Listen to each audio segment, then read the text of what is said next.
Hey all, welcome to TIG. IDFC first bank का analysis देखेंगे demand zones और supply zones के basis पर।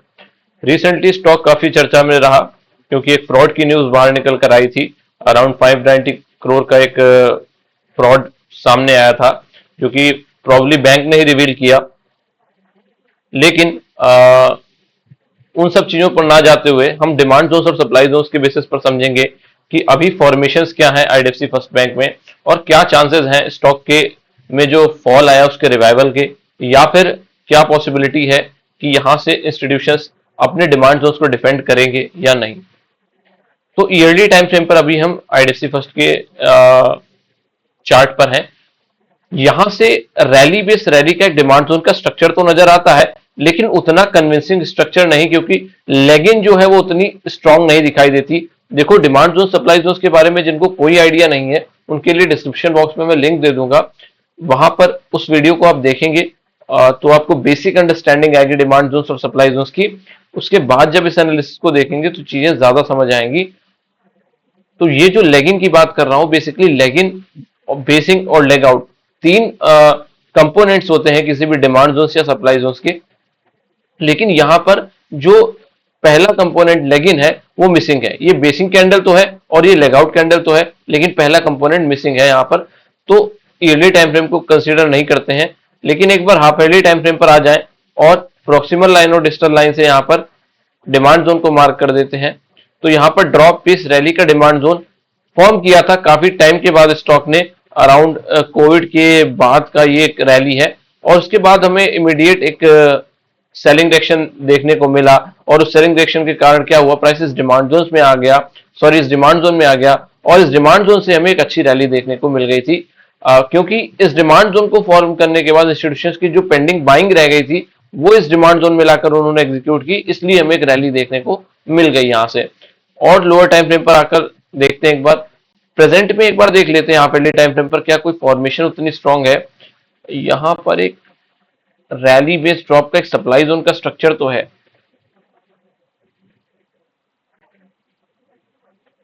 लेकिन इमीडिएटली नीचे की तरफ एक डीबीआर का डिमांड जोन का भी स्ट्रक्चर नजर आता है। ध्यान से देखो, ये कैंडल रैली कंसीडर की है, ये कैंडल दोनों बेस कंसीडर की है और इसको ड्रॉप कंसीडर किया है। लेकिन इसको सप्लाई जोन बनने के लिए इसके नीचे क्लोज करना होता, लेकिन ये क्लोज नहीं कर पाई। तो ये स्ट्रक्चर है, स्ट्रक्चर कंपैरेटिवली वीक होते हैं, ये मैं काफी बार बता चुका हूं अपने एनालिसिस वीडियो में। और यहां पर एक डीबीआर का प्रॉपर डिमांड जोन दिख तो रहा है क्योंकि इसने इसके ऊपर क्लोज कर दिया है, लेकिन एक अच्छा डिमांड जोन बनने के लिए इसको अपने प्रीवियस सप्लाई जोन के स्ट्रक्चर को खत्म करना होता, तो इसको भी हम स्ट्रक्चर ही कंसीडर करेंगे। क्वार्टरली टाइम फ्रेम पर जब हम आते हैं तो हमें क्वालिटी डिमांड जोन नजर आता है। यहां पर देखो, एक रैली बेस रैली का डिमांड जोन था क्वार्टरली टाइम फ्रेम पर। ये रैली कैंडल थी, ये दोनों बेस कैंडल्स थी और ये रैली कैंडल थी। इस डिमांड जोन में प्राइस जब आया तो यहां से हमें ऊपर जाते हुए ऊपर की तरफ रैली देखने को मिल गई।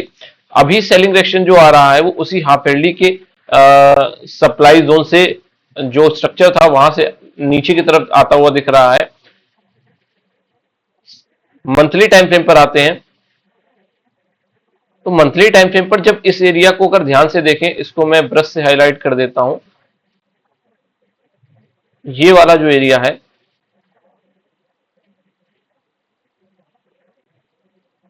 यहां पर देखो, ये कैंडल बेस कैंडल है, ये कैंडल बेस कैंडल है, ये भी बेस कैंडल्स है, ये भी बेस, ये सारी कैंडल्स ही क्या है, बेस कैंडल है। केवल हाँ, अगर मैं इस वाले एरिया की बात करूं, यहां पर ये ड्रॉप कंसीडर करूं, इन दोनों को बेस कंसीडर करूं, इसको ड्रॉप कंसीडर करूं, देखो आइडियली क्या होना चाहिए, यहां पर कोई भी सप्लाई जोन नहीं होना चाहिए, लेकिन ये लेग आउट कैंडल इतनी स्ट्रांग थी इन सबके कंपैरिजन में। इन सबके कंसीडर देखो, ये कैंडल तो स्ट्रांग बनी, लेकिन उसके बाद जो सेलिंग आई वो पूरी बेस कैंडल को फॉर्म करते हुए आई। यहां पर जो कैंडल फॉर्म हुई वो ड्रॉप कैंडल हम कंसीडर कर सकते हैं, क्योंकि इनके कंपैरिजन में जो ये बेसिंग कैंडल्स बनी है ना, इस कैंडल की देखो आप, लेंथ बहुत ज्यादा है, रेंज ज्यादा है, यहां से लेकर लगभग यहां तक की रेंज है। मतलब 74 रुपीज से लेकर ऑलमोस्ट 58 रुपीज तक की एक रेंज फॉर्म हुई है। तो इसके कारण क्या है कि लेग आउट तो है, अगेन वही कॉन्सेप्ट, लेकिन उतनी स्ट्रांग नहीं है। इसलिए क्या हुआ, जब प्राइस इस सप्लाई जोन में आया, मैं यहां पर दो लाइन से मार्क कर देता हूं सप्लाई जोन को, ये सप्लाई जोन जब आया तो यहां पर देखो प्राइस ने स्लाइटली ब्रीच कर दिया, क्योंकि स्ट्रेंथ उतनी ज्यादा नहीं थी, लेकिन सेलर ने पूरी कोशिश की, क्योंकि लेग आउट कैंडल स्ट्रांग थी तो प्राइस को डंप करने की कोशिश की, बट उतना ज्यादा प्राइस को नीचे की तरफ नहीं ला पाया। रीजन बीइंग यहां पर एक रैली पेस, रैली का छोटा सा डिमांड जोन था। ये डिमांड जोन इस सप्लाई जोन के कंपैरिजन में सफिशिएंट स्ट्रांग था, लेकिन स्ट्रांग थी, लेग आउट उतनी स्ट्रांग नहीं थी, लेकिन फिर सेलिंग जो आ रही थी ना वो उतने क्वालिटी सप्लाई जोन से तो नहीं आ रही थी, इसलिए जब प्राइस यहां आया तो यहां से हमें एक रिएक्शन देखने को मिल गया। वीकली टाइम फ्रेम पर आकर देखते हैं एक बार।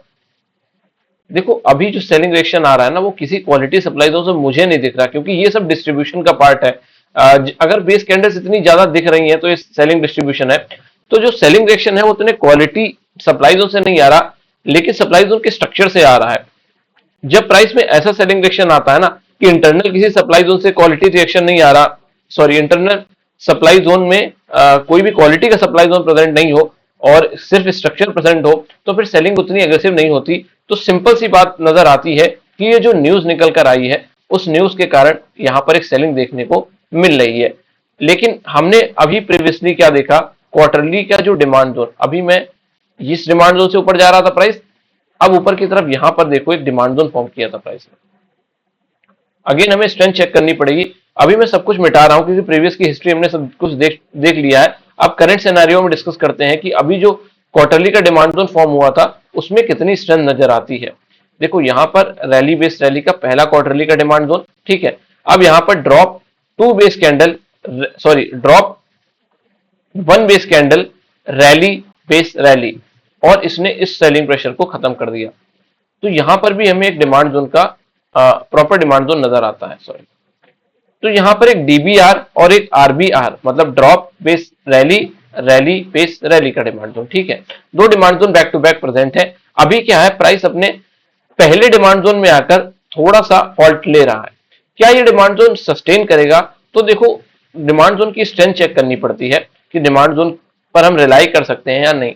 तो देखो यहां पर जब rally 1 2 3 4 5 base candle, monthly time frame पर अभी हम स्विच कर गए हैं, 5 बेस कैंडल का एक डिमांड जोन। अब यहां पर क्या है कि डिसीजन हम ले नहीं सकते, क्योंकि ओवरलैपिंग डिमांड जोन जब तक क्वालिटी के प्रेजेंट नहीं होंगे तब तक हमें डिसीजन नहीं मिलता। हाँ, इंटरमीडिएट टाइम फ्रेम जो मंथली मैंने पिक किया है, यहां पर हम ये जरूर तय कर सकते हैं कि प्राइस जोन की स्ट्रेंथ उतनी अच्छी दिख रही है कि नहीं। जैसे अगर आप देखो यहां डिस्ट्रीब्यूशन नजर आ रहा, लेकिन यहां पर उतना डिस्ट्रीब्यूशन नहीं है, यहां पर 5 बेस कैंडल्स हैं। अब वीकली टाइम फ्रेम पर भी ये चीज देखनी होगी हमें। लेकिन नीचे वाले जब डिमांड जोन की तरफ मैं देखता हूं तो यहां पर भी, यहां पर मुझे स्ट्रक्चर थोड़ा क्वालिटी का दिखता है। एक ड्रॉप बेस रैली का डिमांड जोन मंथली पर भी नजर आता है। ऑल्दो ऊपर वाले डिमांड जोन में उतना स्ट्रक्चर अच्छा नहीं लगता जितना नीचे वाले डिमांड जोन का स्ट्रक्चर अच्छा लग रहा है। इस डिमांड जोन को मार्क कर देते हैं, इसको छोड़ देते हैं, वीकली टाइम फ्रेम पर आते हैं। अब वीकली टाइम फ्रेम पर समझने वाली बात क्या है? समझने वाली बात यह है कि यहां पर एक रैली बेस रैली का डिमांड जोन था। जो डिमांड जोन, ये वाला डिमांड जोन था, वो इस डिमांड जोन के अंदर ओवरलैप कर रहा था, और डिमांड जोन में भी कोई कमी नहीं थी, डिमांड जोन में कोई कमी नहीं थी। लेकिन जो सेलिंग प्रेशर था इतना एग्रेसिव था, उस सेलिंग प्रेशर ने क्या किया, इस डिमांड जोन को कंप्लीटली वायलेट कर दिया और बिल्कुल भी रिस्पेक्ट नहीं किया। लेकिन नीचे की तरफ अगर हम देखने जाएं तो वीकली डिमांड जोन, ये वाला भी एक डिमांड जोन था।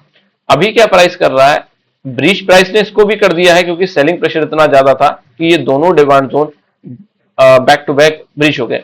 नॉर्मल सिचुएशन में आप देखने जाओगे तो डिमांड जोन्स में कोई कमी नजर नहीं आती, लेकिन जब ऐसे सेलिंग डायरेक्शन आते हैं, कुछ न्यूज ड्रिवन सेलिंग डायरेक्शन आते हैं, तो फिर डिमांड जोन उतना अच्छे से होल्ड नहीं कर पाते प्राइस को, क्योंकि सेलिंग डायरेक्शन इतना ज्यादा होता है। तो मे बी बाइंग उतना पुश नहीं कर पाती प्राइस को। यहां पर ये डिमांड जोन और ये डिमांड जोन अभी क्या हो चुके हैं, इनका रोल खत्म हो चुका है। इंस्टीट्यूशनल थ्योरी के अकॉर्डिंग क्या हो गया है, ये दोनों ही डिमांड जोन अब टेस्टेड डिमांड जोन हो चुके हैं। ऑल्दो क्या कर रहा है, ये वाला डिमांड जोन प्राइस सस्टेन करने की कोशिश कर रहा है, लेकिन सस्टेन कर पाएगा कि नहीं वो आगे आने वाले टाइम में देखना होगा। नीचे की तरफ हम आ जाते हैं, यहां पर एक weekly demand zone drop 3 base candle and rally का एक डिमांड जोन नजर आता है। ये वाला डिमांड जोन उतना अच्छा स्ट्रक्चर कुछ नजर नहीं आ रहा, क्योंकि